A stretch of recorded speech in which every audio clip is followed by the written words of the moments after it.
On this land, Indians lived in unchanging patterns for 5,000 years. Gaspar de Portola, envoy of the King of Spain, entered the area with a party of soldiers and priests in 1769. While passing through what is now Orange County, they gave names to the important landmarks: Trabuco Mesa, Santiago Creek, the Santa Ana Mountains. Portola's expedition was the prelude to change.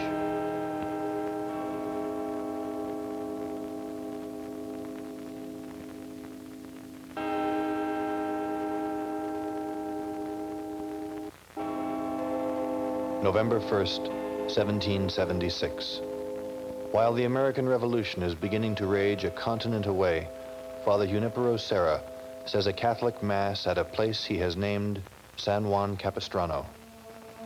The missionaries now begin to introduce patterns of Christian living and European thought to the local Indians. Here, in the Serra Chapel of the Mission San Juan Capistrano, the oldest building in California, the Indians came to worship in their new religion. By 1806, the mission had over 1,000 converts, and the Catholic padres completed construction of a large new church, the finest in California. 6 years later, during a morning mass to celebrate the Feast of the Immaculate Conception, a powerful earthquake split open the plaster of the giant walls. The great tower fell to the ground. The domed roof collapsed, killing 39 Indians who could not escape.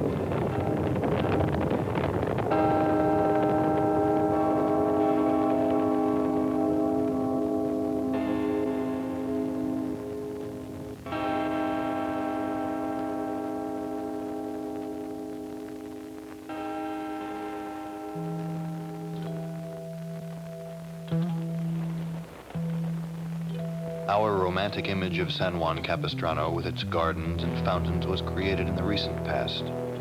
At one time, the mission was a center for agriculture and small industry which the padres taught the Indians. This was the heart of economic and political power in Orange County. But new forces were gathering. New visions and different dreams would soon transform this land.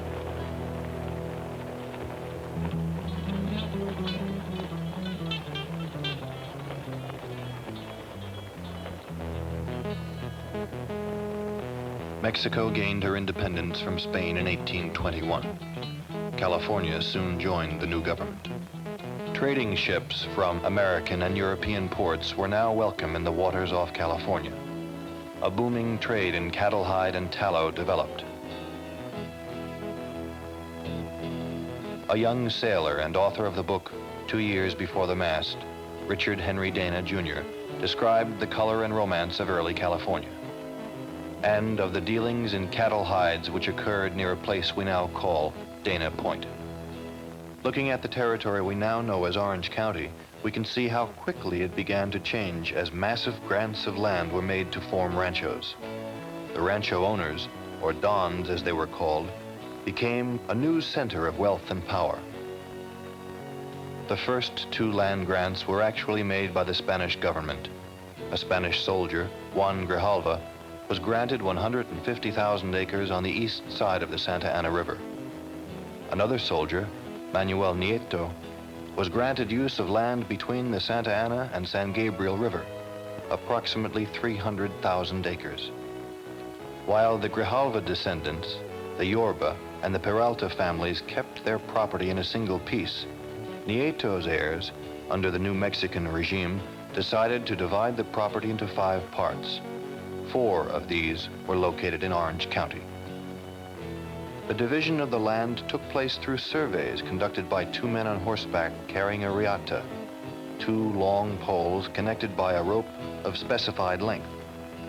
In a period of 12 years, the land was divided into the great ranchos, the private domains of the powerful families of the rancho era. Abel Stearns became the first American to own land in Southern California when he purchased the 25,000-acre Rancho Los Alamitos for $6,000. Soon he owned 5 other ranchos and was the richest man in Southern California. Juan Forster purchased the 22,000-acre Rancho Trabuco in 1846. he quickly acquired other properties and became the area's second largest landholder.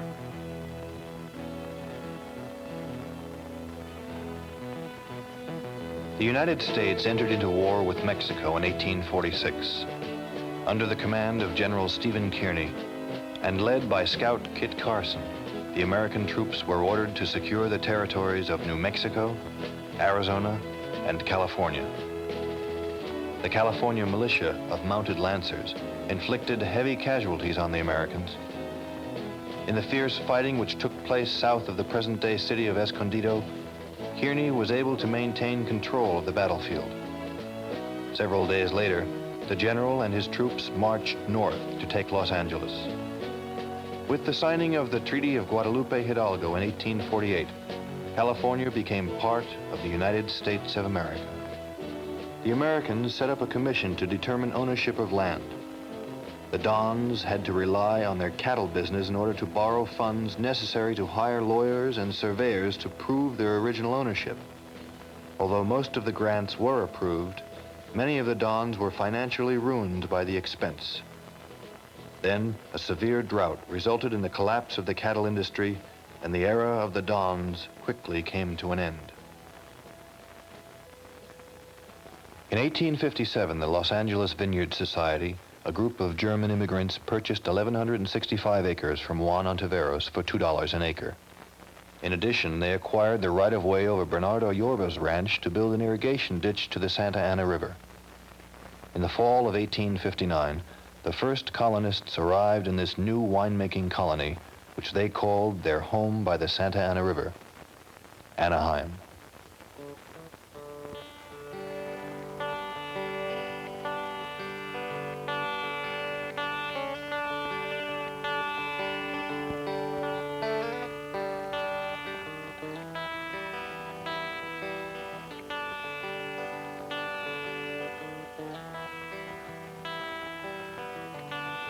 As Anaheim grew during the 60s, other major changes were taking place.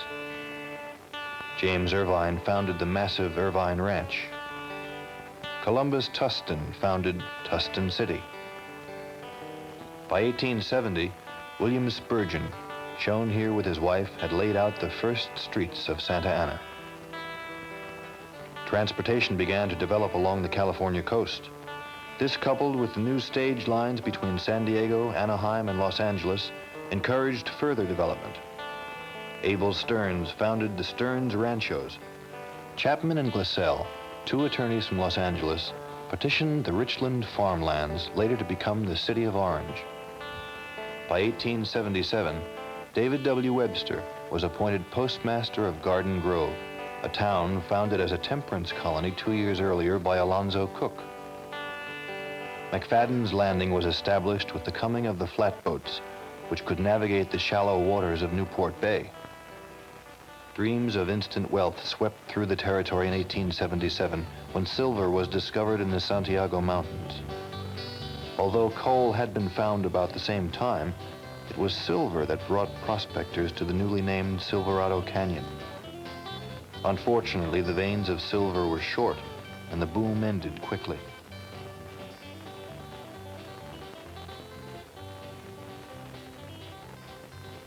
Madame Helena Modjeska, a famous Polish actress, arrived in Anaheim in 1876 with a group of Polish artists. They were looking for a suitable location for a small colony of their countrymen. After purchasing a ranch in Anaheim, they discovered how unqualified they were for farm life. Their dog ate all the chicken eggs, and stray cattle devoured their barley. Madame Modjeska quickly learned English and became one of America's most distinguished actresses. She and her husband bought a piece of property near Santiago Canyon and established their home, which Madame Modjeska called Arden. By the mid-1880s, a major price war developed in the western states between the Santa Fe Railroad and the Southern Pacific. At one point, the fare between the Mississippi River and Los Angeles was $1. Thousands of people poured into Southern California, stimulating the area's second great land boom. Along the railroad routes, which now extended through the soon-to-be Orange County, boom towns developed overnight.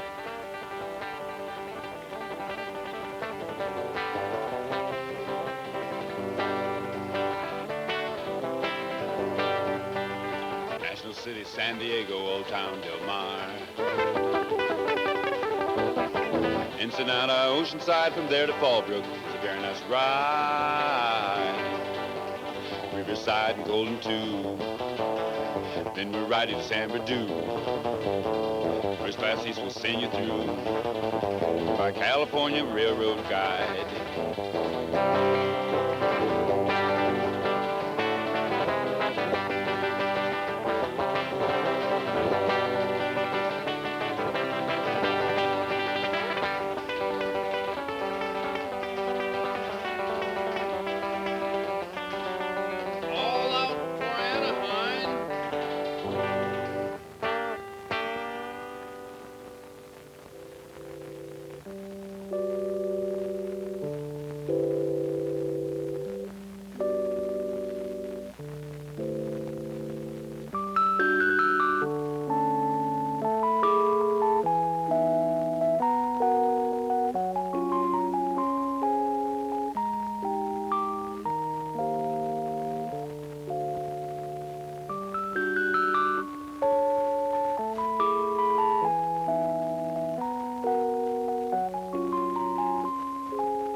Sociable communities were now developing. There was talk that a separate county should be created in the southern portion of Los Angeles. Public relations men from Chicago and Kansas City were being hired by land companies to boost the sales of new subdivisions. Largely as a result of their efforts, frenzied speculation infected everyone. Farms were cut up into residential lots. Sometimes the same lot would be sold twice in a single day, each time at a profit. Brass bands, excursions, barbecues, auctions, and free land prizes drew tourists by the thousands to the new subdivisions. When the angel of peace to earth first descended, to bless with his presence the children of men, may the fairest of scenes his pathway attended, and unto his smile the gladder smiled again. He joyed in the fragrance of oranges and roses, and loved amid their glances to linger or roam. And he said, here is Tustin, where beauty reposes. I also will linger or build me a home. I also will linger or build me a home.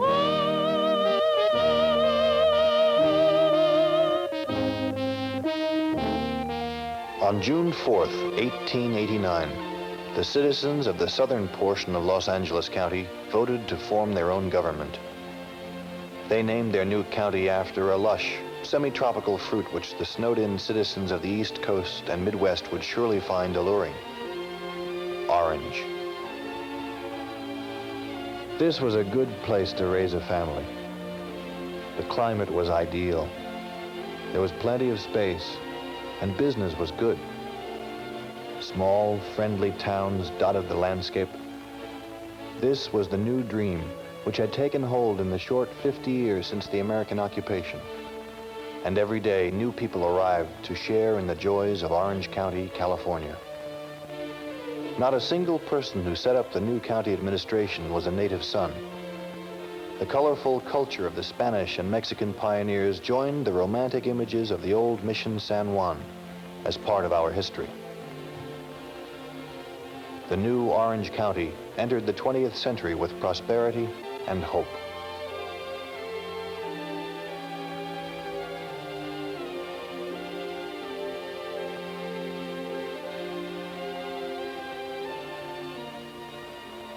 Towards the turn of the century, the Santa Ana, Orange, and Tustin Street Railway Company replaced their horse-drawn vehicles with a steam-driven car. Originally known as the Peanut Roaster because of its shrill whistle, some of its passengers soon dubbed it the Orange Dummy. The combination of mechanization and industrious men accelerated the growth of small industrial colonies throughout the new county. At Newport, the McFadden brothers constructed a pier out into the ocean and extended their Santa Ana and Newport Railroad 1,200 feet to its tip.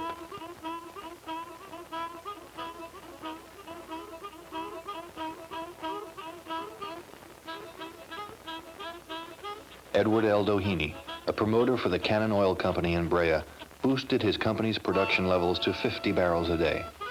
Doheny then entered into partnership with the Santa Fe Railroad and opened up the rich Olinda Oil District.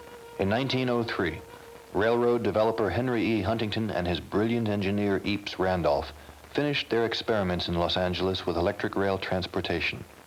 Randolph standardized the track and engineered the extension of the line into Long Beach. Huntington's vision of a mass transportation system for Southern California was to change the face of the northern portion of Orange County. Land development companies purchased large tracts along the coast to attract more investors for new resort communities. But success depended upon Huntington's Pacific Electric trains. Developers would often sell or give Huntington large tracts of land in order to guarantee the routing of the Little Red Car. The coast route extended out of Long Beach to Bay City, a resort town and amusement park later incorporated as Seal Beach, through Pacific City, later Huntington Beach, and on into the new developments of Newport and Balboa. Through a series of lucrative land trades, Huntington became the most powerful landowner in the area. The Santa Ana line, completed in 1905, ran between Santa Ana and Watts. This line was the occasion for the founding of the cities of Cypress and Stanton. The third Pacific Electric line branched off from the Whittier line through the new town of La Habra to Randolph, now called Brea. It was completed in 1910. In the next several years, branch lines completed the system. Huntington's mass transit system changed the whole concept of time and space in Southern California. Before the red car, it took a full day to make the round trip from Bay City or Seal Beach to Santa Ana. Now, it took less than an hour.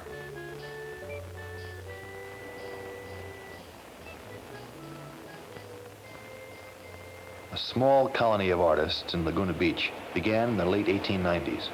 But it was not until the 20th century that major painters like William Wendt, Frank Couperin, and Anna Hills began to settle along this beautiful coastline. In 1909, Aviator Glen Martin built Orange County's first airplane in an old church in Santa Ana. Martin had studied the plans and experiments of the Wright brothers, and then produced a similar plane using a lighter and more powerful Ford engine. When the airplane was completed, Martin was forced to saw down one of the church walls to get the plane out to the field for takeoff. Martin, shown here with his adventurous mother, received his pilot's license in 1911, and a year later flew his plane 37 miles from Newport to Catalina, breaking the world record for cross-water flights.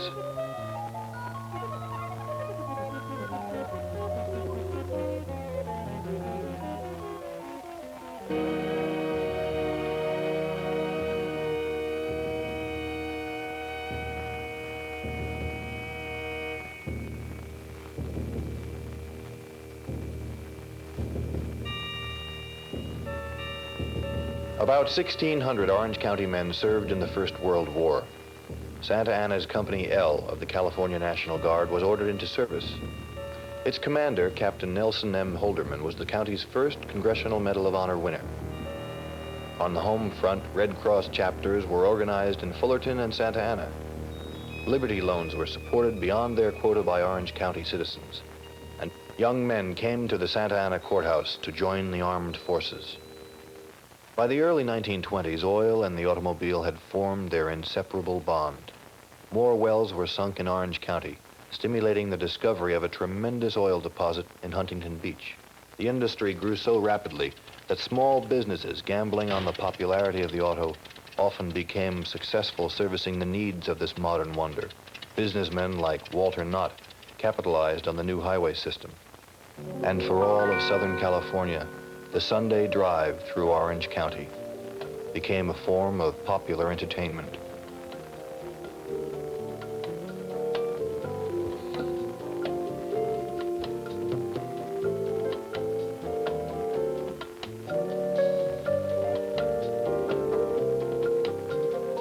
The boom of the 20s began with thousands of home seekers who swarmed into Southern California following World War I. Government and private agencies put out pamphlets on the beauties of Orange County real estate. Midway City was formed, and Ollie Hansen sold a whopping $125,000 worth of property on his first day of sales in the new city of San Clemente. Citrus fruits had become a major industry, and orange crates were now identified with distinctive, colorful labels.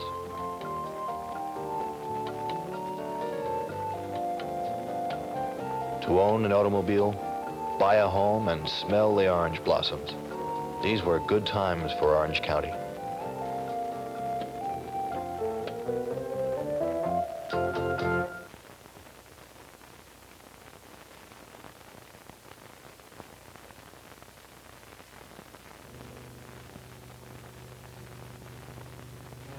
Many businesses which had ridden the carefree economic wave of the 20s did not survive when the Depression hit in 1929. Orange County, accustomed to boom following boom, suddenly went bust. Jobs were no longer plentiful, and unemployment rose. Workers demanded relief.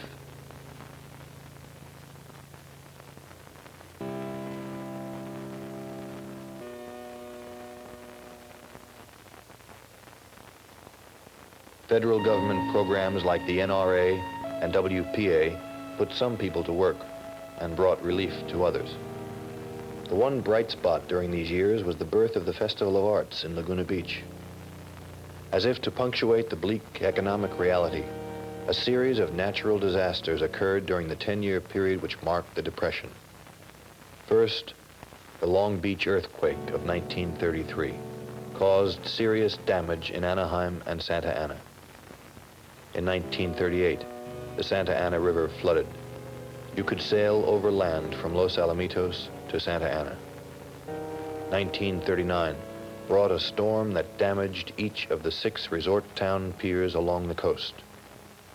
And now, voices were heard from Europe and the Pacific, which spoke of more trouble to come.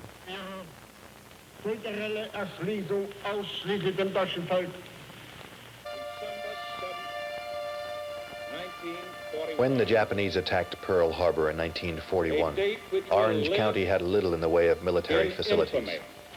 Within a year, training bases were being built and work was begun on the giant blimp hangars which housed the Navy's lighter-than-air unit in Tustin.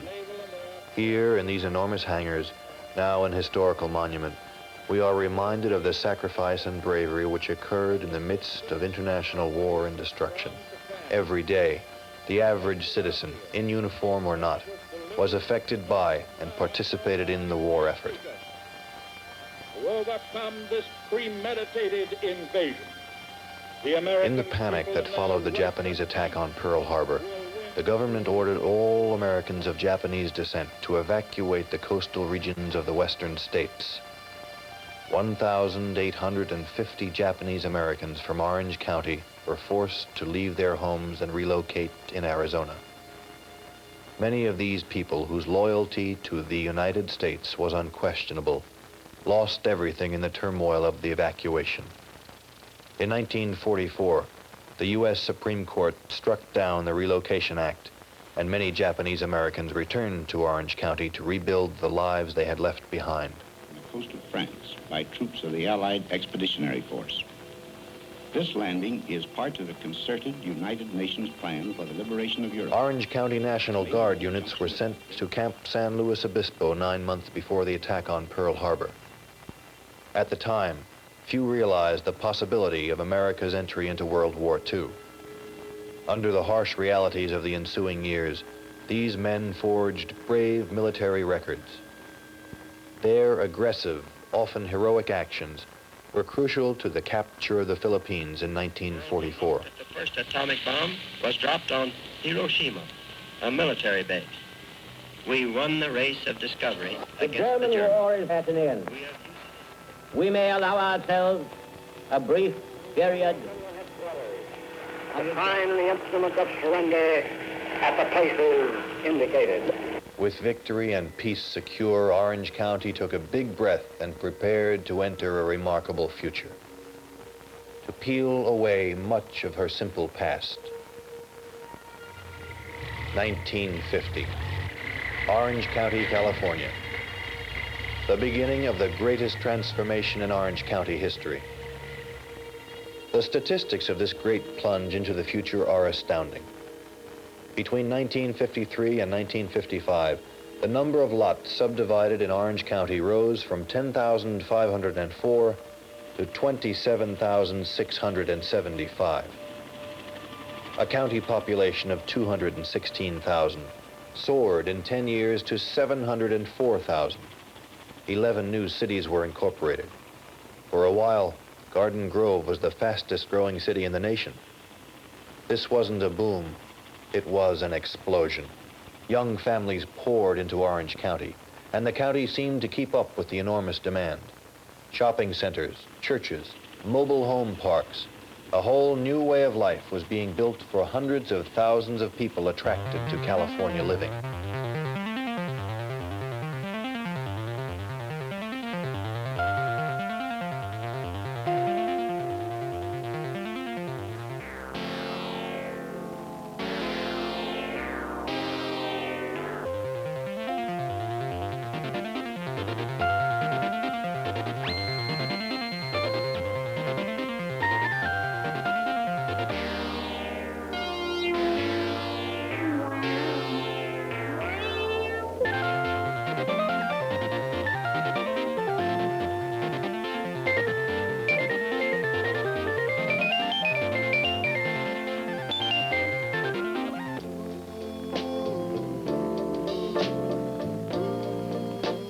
In a 10-year period, a massive school building program met the needs of a student population which had quadrupled.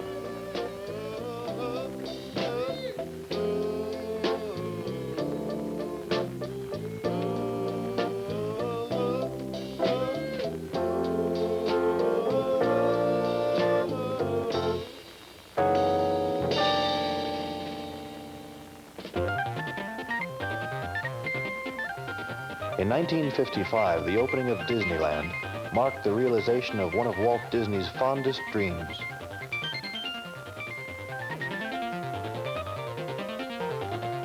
The completion of a major new freeway connecting Los Angeles with San Diego, and the concurrent dedication of the State College at Fullerton and the University of California at Irvine, opened the door in the mid-1960s to the evolution of Orange County as one of the most significant urbanized areas in the country.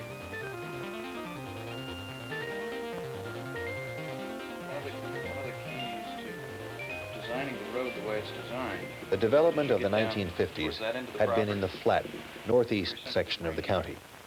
The southwest of the county was dominated by the combined 175,000 open acres of the Irvine, Mission Viejo, Moulton, and Star ranches. By the 1960s, new concepts for development had begun to emerge. Master planners proposed new communities for the massive ranches of the South County. What about where the 6-lane highway comes out into a 4-lane highway? This is going to be a major intersection, very possibly interchanged. I see. Okay. How is the character of the Coast Highway going to change? Development of the coast. At one time, they were going to move the actual alignment. That's no longer possible just due to the cost. So what we're talking about is probably 6-lane, approximately 7,000 acres. The rapid growth of small industry with special concentration in the electronics and aerospace field brought additional jobs and wealth to the area. First out in the ninth. Felipe Alou, 0 for 3. McMullen robbed him of a hit on one play. The pitch, curved line to Fregosi, 1 out. He goes to second for 1. On to first. Recreation activities soon became one of the area's major industries. Yearly, Orange County now attracts millions of visitors from throughout the world.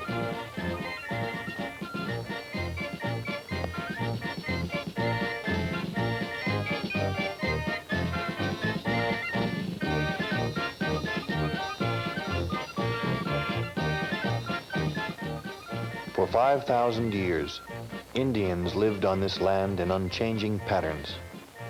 Change began only 200 years ago with the arrival of the Spanish. Since that time, generation after generation of people have arrived in Orange County, seeking a more satisfying way of life.